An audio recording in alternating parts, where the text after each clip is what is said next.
Hello and welcome to Walk With Me, the podcast. I am your host, Marie-Eve Bédard, and today I'll invite you to embark on the journey that is as simple as it is profound, the act of walking together. Now, the name Walk With Me is intentional, means my initials, Marie-Eve, but it also stands for me as in each one of us. So this podcast is a place where I want us to explore life, death, everything in between and beyond.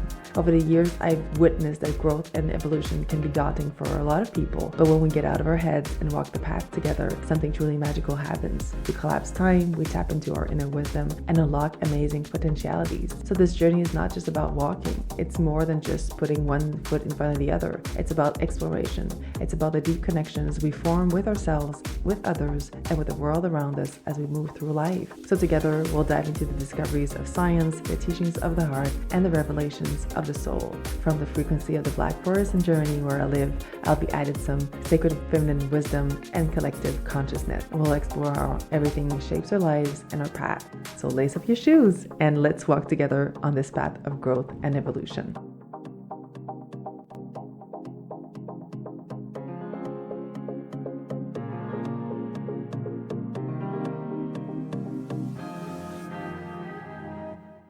Hello and welcome to a new episode of Walk With Me, the podcast. I'm your host, Marie-Eve Bédard, and I'm coming here today from my sacred space, from my bed. And I have been really, in the past 2 weeks and a half, I've been really taking care of myself and taking the time to process the grief, to process the accumulated fatigue, to process every single thing that I needed to process here and now. Now, the first week after our beloved Nanook passed away, I rescheduled all of my appointments. It doesn't mean that I was, doing nothing. I just really wanted to take that time to be with myself and to be with my family and to have the liberty and the freedom to move into this world the way that I needed to move when I needed to move. And this is where the freedom that we built in our life allows us to be present in these moments where we need it the most. And I continued to, lead in my containers, to show up for my clients that were already there, but I was just coming back to myself, because it's not just grieving the loss of a being that was in our life that was taking so much place for so long, like 14 and a half years with a big personality. It was also mourning that time of our life, that era of our life. Since then we've had so many discussions, my husband and I, on we've adopted Nanook so early in our relationship, we don't even know what our relationship dynamic is without her, right? And truth be told, that we know that our other dog has been, increasingly showing his all his sides and personality, and also adapting to the situation or calibrating to the change. The past 2 mornings, I have been waking up in the morning, going to get myself a coffee, and then coming back to this altar that I have in my bedroom. Now, I started to create an altar. Well, first it was within me, like after the loss of my mother and everything that kind of unraveled that year, this empty space within needed to be used for a purpose. I wanted to, instead of leaving it to its own decay or its own demise, I really wanted to use that space with intention and purpose. It didn't mean that the void that was created, but the physical loss of my mother had to just be that, it was just called to be transformed in another way for me and her to transcend this 3D physical space. And when we think about bare spaces after there's been a forest fire or like anything. What do we want to grow afterwards? Do we want to, plant harshly and control everything? Or do we want to welcome nature and kind of like play with it? We used to have a garden back in Canada where it was interesting because we did actively plant stuff in the box. So we had like a whole bunch of boxes, elevated boxes that were still touching the ground um through and through, but it was just easier for me to, do whatever the planting. My husband builded these beautiful boxes that we had. And my philosophy was really like, as we were going from years to years, we were planting things in those boxes, things that were coming back every year or things that were only like on a yearly basis, for example. But as I was planting and weeding and using all of that to build more organically into that spaciousness, then we really had things that were replanting itself from year to year. And we even, started to have salads in our grass in between those boxes. And we really did do so many things organically with organizational, but like the control was minimal in a sense that we were playing with nature. And that's what I started to do with my space inside. What did I need in the moment? What was the connection that I wanted to cultivate? And what was the connection with my body and the messages of my body that I was welcoming? And it was quite an interesting process over the last, 15 years that led me to my inner wisdom and my sage warrior and the remembrance of who I am, like deep within, when we get rid of the noise and we get rid of all the conditioning, like, and when we choose a path that is serving our higher purpose and leading with our higher self. So the last 2 days I've been, getting up, lighting my candle, because on that altar, which is in our bedroom, there is a whole bunch of tokens in there. There's my crying yogi that I purchased years ago. There is a stuffed turtle that belonged to my mom. There is a mala that my husband made for me. There is a candle. There is a piece of the ashes of my mom. There is now a piece of the ashes of Nanook. There's sage. There's incense.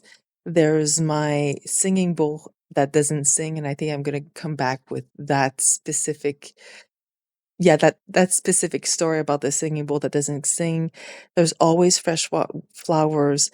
There's stones. There's oracle cards on there that I pull out here and there. And it's just a wonderful space that is living, breathing. And it's also a space where I go to meditate, to commune with my higher self, to come back to center. It's my 3D physical place of sovereignty that I have connected and extended from the place like within. And it would have been so easy in the past 2.5 weeks to revert back to the old habits, I remember when my mom was diagnosed with breast cancer, I got busy because I didn't want to stay in the stillness. The present moment was so painful that I didn't want to stay there. I was getting busy. I was doing things, and I did the same thing after she passed away. And I was always busy. And up until I got my car accident that same year, the busyness was my way of dealing with things or not dealing with things, right? Like I always use movement to kind of channelize those that energy in motion. But when I got that car accident the same year that I lost my mother, and I was staying still in the bed, caught in pain, it really invited me to have a different relationship with that void, with that discomfort, with that place that we tend to that we tend to want to go the other way, that we tend to want to avoid. And over the past 2.5 weeks, I have not been doing that. And I was reflecting on the fact that I did not actively have to remind myself not to do that, but I did have. So what I've realized in the past few weeks is that I didn't actively have to remind myself to not go there, but I did have that little guilt time where, well, I cannot just be, I cannot just have this time to just sit in stillness and meditate and feel what I need to feel, to move on, to move forward.